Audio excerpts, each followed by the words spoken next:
This week in oncology, 1 FDA approval, 1 European Commission approval, and 2 phase 3 readouts you should know about.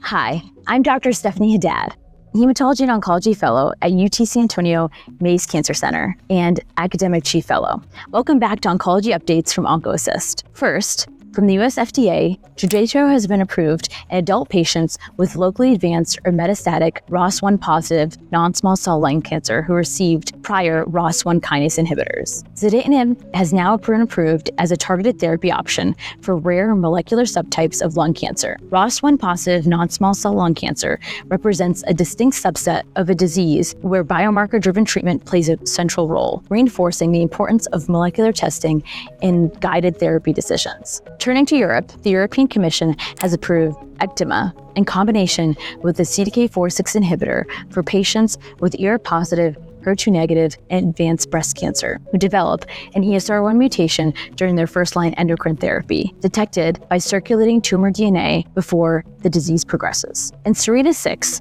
switching to Camizestrant on emergence of the mutation reduced the risk of progression or death by 56%, with a median progression-free survival of 16 versus 9.2 months. It's the first trial to show the value of ctDNA-guided treatment switching in this setting. Moving on to the clinical trial news, Tecvayli plus Talvey showed substantial benefit in patients with early-line relapsing or refractory multiple myeloma. The combination has reduced the risk of disease progression or death by 89%, with a hazard ratio of 0.1 and lowered risk of death by 62%. That's the lowest hazard ratio reported across any phase 3 trial of the bispecific therapies in relapsing or refractory multiple myeloma. Importantly, these are top-line results from the investigational Monumental 6 study. This dual antigen regimen is not yet approved. Lastly, sonesitatug vedotin is a Claudin 18.2 targeted ADC, demonstrating a statistically significant and highly clinical meaningful improvement in the overall survival